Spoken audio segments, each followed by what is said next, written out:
soal tadi tuh identifikasi kecurigaan dosa-dosa nih yang kemudian dibuat tadi.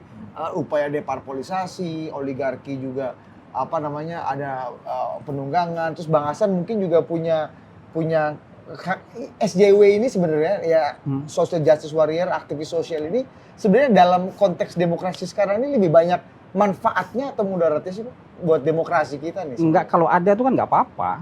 Maksud saya itu adanya nggak apa-apa.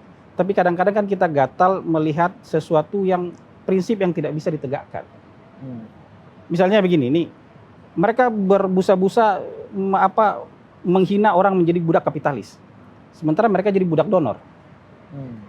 Jadi dia menghina orang yang jadi budak kapitalis, kemudian dia jadi budak donor, nggak mau minta uang sama kapitalis, minta uangnya sama donor. Ini kan sebenarnya nggak ada bedanya. Kapitalis itu, Mas. Ini kan Donornya kapitalis. iya ininya kan nggak prinsip yang tidak bisa ditegakkan. Menurut saya juga sama kayak tadi kayak kritik misalnya. Misalnya konteks gimana nih? Kalau kritik budak kapital mengkritik orang jadi budak kapitalis, contoh yang konkret lah yang sangat kita banyak lah kalau mau ditemukan. Kalau ngelihat orang kerja di sektor swasta ini budak kapitalis katanya. Nih lu dihisap sama orang nih, lu bodoh aja memperkaya oligarki di atas lu gitu. Sementara dia jadi budak donor.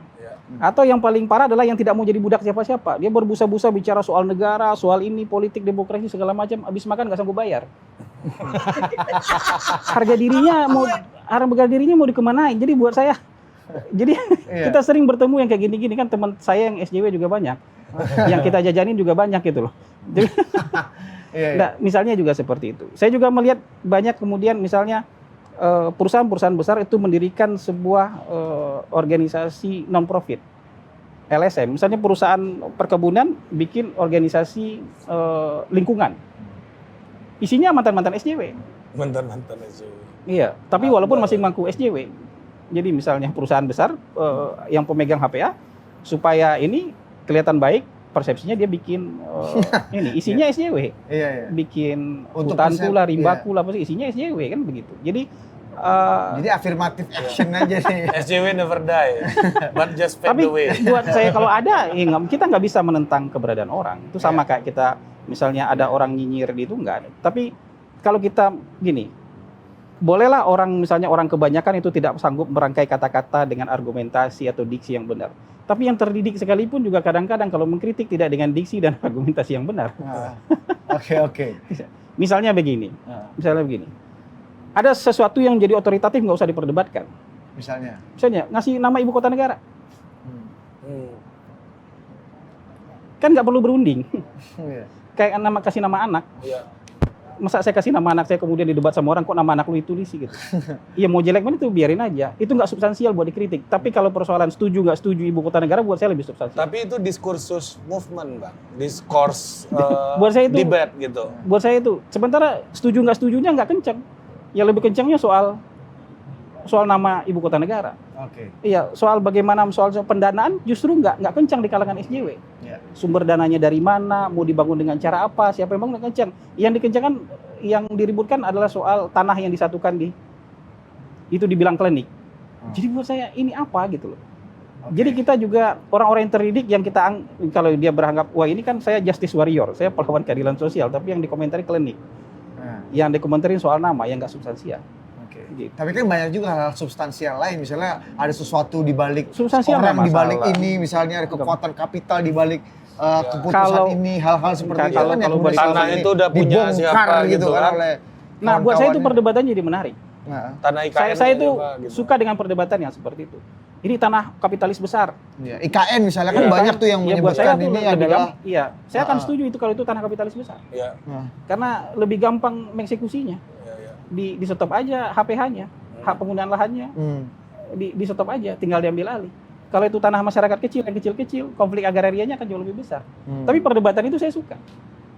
Itu boleh lah kalau SJW yang perdebatkan itu, tapi kan nggak ada. Oke. Gue mau ke Mas Dandi dulu sebelum nanti Daveri komentari. Mas Dandi boleh komentar nggak Bang? Ya, setahu saya awal-awal perdebatan soal banyak-banyak public policy itu ya, terus mula-mula selalu substansial, nggak ada yang nggak substansial. IKN itu sangat substansial banget, mulai dari bicara tentang apa urgensinya di awal-awal dulu, lalu bagaimana komitmen politik bahwa kalau jadi presiden lebih mudah mengatasi banjir dan macet, malah mindahin ibu kotanya. Bahkan laporan-laporan awal teman-teman NGO termasuk media adalah justru mempersoalkan sumber dana, kemudian mempersoalkan mempersoalkan tanahnya begitu ya. Tapi kan seperti biasa ya, kemudian hal-hal yang substansial seperti itu justru direspon dengan gimmick ya, karena memang sengaja untuk mendistract substansinya. Jadi ini juga kerjaan konsultan politik. Main gimmick itu juga kerjaan konsultan politik ya, dan kemudian itu yang digunakan oleh politisi juga untuk membuat komunikasi politik, strategi komunikasi politik. Sehingga mau nggak mau kadang-kadang responnya juga menghancurkan gimmicknya, karena memang itu yang biasanya berkaitan langsung dengan publik gitu ya. Membawa simbol-simbol Nusantara misalnya gitu ya, atau berkemah misalnya ya, itu kan gimmick. Dan gimmick itu memang diproduksi, itu nggak substansial, itu dalam komunikasi politik dan strategi public policy itu bagian yang substansi dari sisi mendapatkan dukungan publik. Jadi aneh kalau dianggap yang gitu-gitu nggak substansial, sementara bagi politisinya sendiri atau bagi oligarkinya sendiri, ya yang begitu-begitu justru yang akan didigest dengan cepat oleh publik untuk mendapatkan dukungan dengan cepat, bla bla bla dan segala macam. Sehingga kemudian terpaksa memang kadang-kadang perdebatannya di wilayah itu. Gitu ya.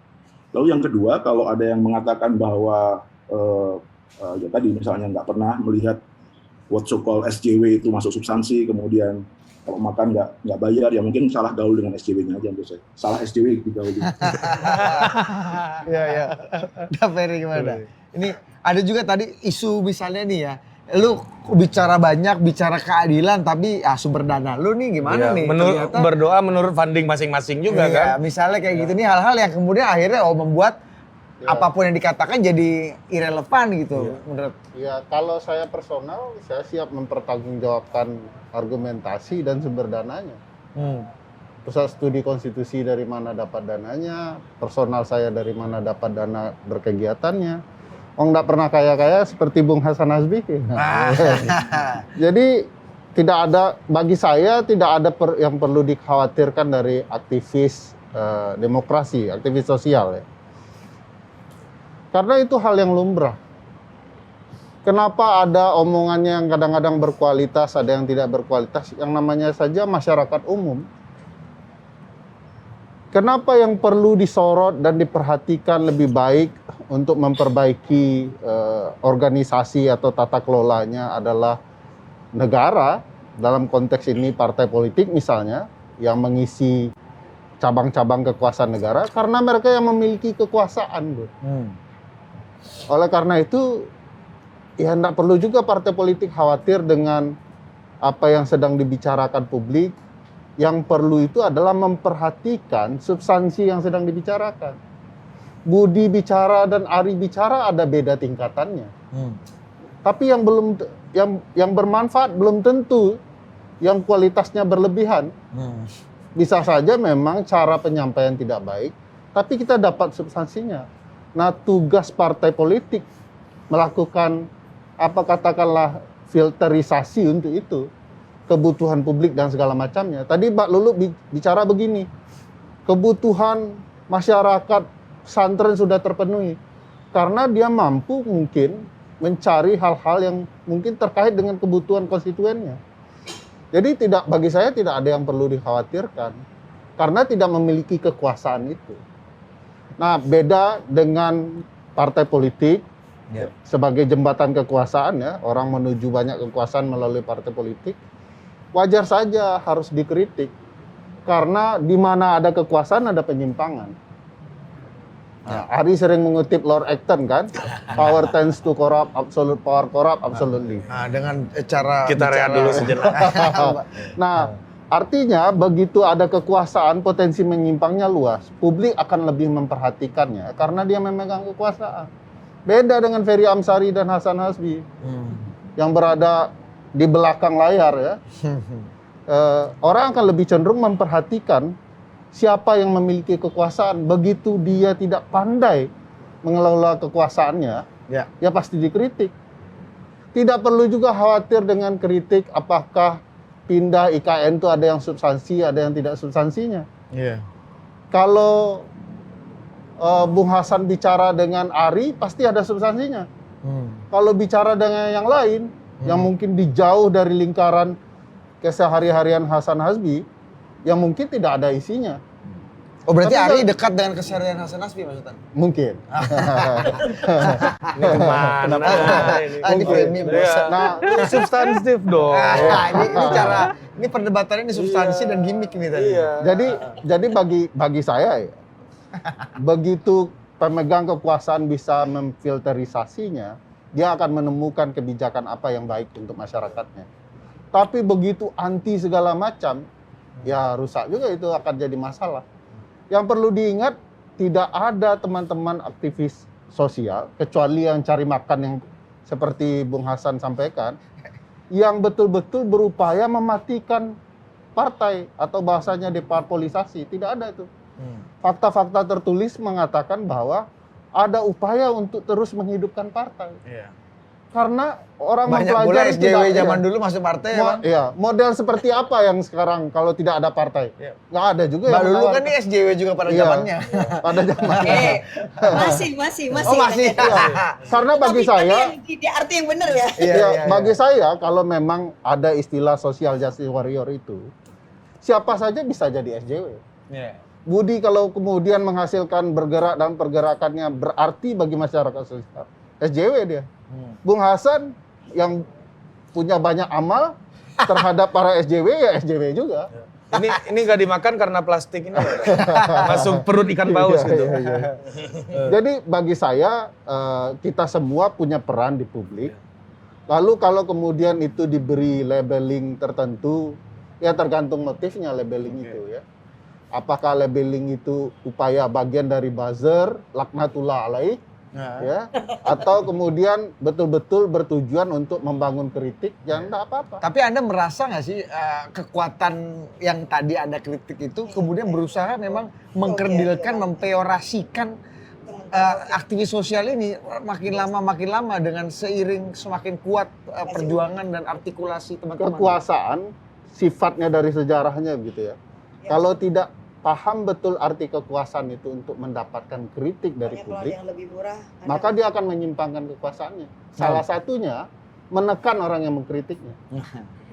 Nah, begitu ada cerita tentang bumi bulat, kekuasaan akan mengatakan enggak benar nih, bunuh dia. Maka minum racun. Maka disuruh minum racun kan. Nah, bagi saya ya tabiat kekuasaan akan tergoda dengan itu.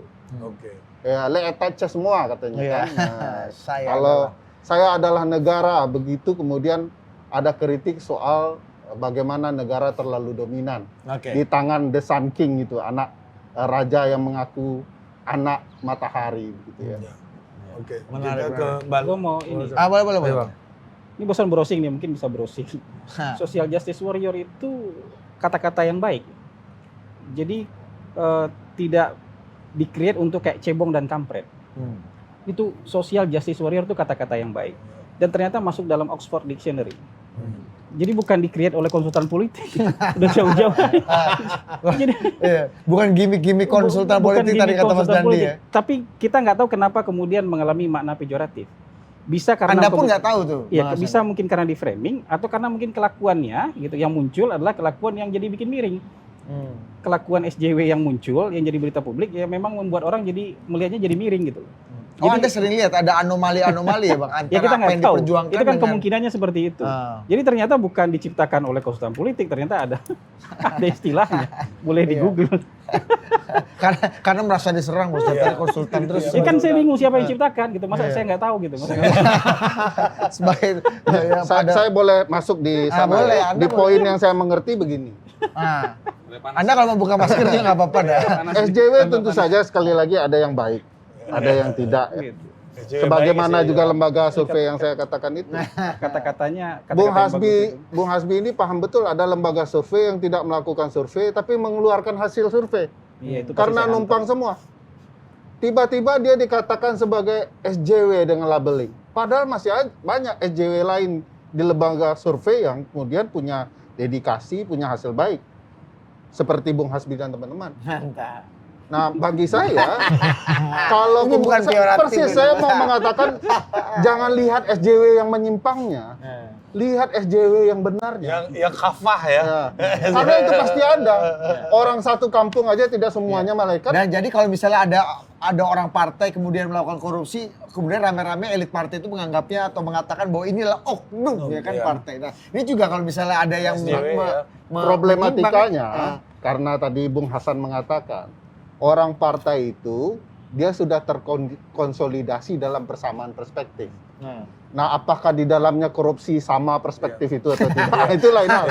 Kalau dia sama, dia salah. Tapi apakah semua orang partai politik korupsi? Ya pasti tidak lah. Iya. Berarti ada kebutuhan untuk SJW of the online unite gitu ya. Mas Heron mungkin ingin bertanya sesuatu kepada para narasumber kita. Belum. Belum. Belum, Oke. belum. Mbak Lulu, kita ke Mbak Lulu nih. Ya. Mbak Lulu. Mbak Lulu, silakan Mbak. Dilanjutkan. Iya, ya. terima kasih ya. Kayaknya seru banget ya. Saya itu dalam banyak hal tadi sebenarnya sepakat ya yang disampaikan oleh teman-teman semuanya. Tapi memang bahwa ada konstruksi gini, yang kita harus jaga bahwa jangan sampai kemudian ada konstruksi bahwa partai politik itu memang tempat kejahatan itu diproduksi. Sehingga kalau kemudian ada kejahatan yang dilakukan katakanlah entah orang partai atau kemudian parpolnya sendiri dianggap ya begitulah partai politik. Nah, begitulah partai politik itu menurut saya yang justru harus kita hindarin karena saya percaya pada dasarnya partai politik itu baik. Kapan hari saya juga ada interview saya bilang pada dasarnya politisi itu juga bagus karena apa? Karena itu adalah jalan di mana semua pintu-pintu kemaslahatan itu dimungkinkan untuk bisa dilahirkan. Saya kalau misalkan bisa mengutip juga kaidah usul fikih misalnya tasarruful imam ala ra'iyah manutun bil maslahah. Nah, saya kira ketika kita punya landasan ya dan yang memandu jalan kita ketika kita berada di jalur politik, apakah itu partai politik ataukah jalur politik yang non partai politik, yang menuntun ini yang menurut saya yang akan bisa membedakan dengan yang lain. itu penting karena itu tadi karena biar nggak sama bahwa konstruksi itu partai politik itu semuanya sejenis itu, politisi adalah jenis makhluk yang sama. Saya mendinai itu gitu karena apa, pada dasarnya memang Plato juga mengatakan bahwa semestinya politisi itu adalah filosof itu karena apa? Karena tugas kita adalah menyusun undang-undang, kita berbicara tentang kenegaraan, kita ngomong tentang arah bangsa, kita menentukan cita-cita yang jauh ke depan bagaimana Indonesia 1000 tahun yang akan datang itu misalnya tetap hidup. Dan itu adalah butuh orang-orang yang memang jiwanya juga hidup dan nggak mungkin jiwa yang mati itu bisa sampai ke sana. Nah, itu sebenarnya juga yang menurut saya banyak sekali orang-orang yang seperti ini yang mempercayai jalan yang seperti itu. Nah, hanya saja memang kayak saya sendiri misalkan atau kita sendiri juga tidak diuntungkan memang dengan misalnya entah itu kasus atau kemudian perilaku dan tindakan-tindakan politik yang nyata-nyata memang kita pun juga tidak bisa membenarkan. Jadi kalau saya Mas tidak akan mengatakan bahwa korupsi itu misalkan sesuatu yang lazim yang bisa dibenarkan, tidak, itu juga memang harus kita lawan. Atau kemudian kebijakan-kebijakan yang nyata-nyata itu berseberangan dengan Contoh kepentingan. Budi salah itu Mbak Lulu. Apa? Harusnya bukan korupsi tapi penundaan pemilu. Itu harus dikomentari oleh Mbak Lulu. Iya.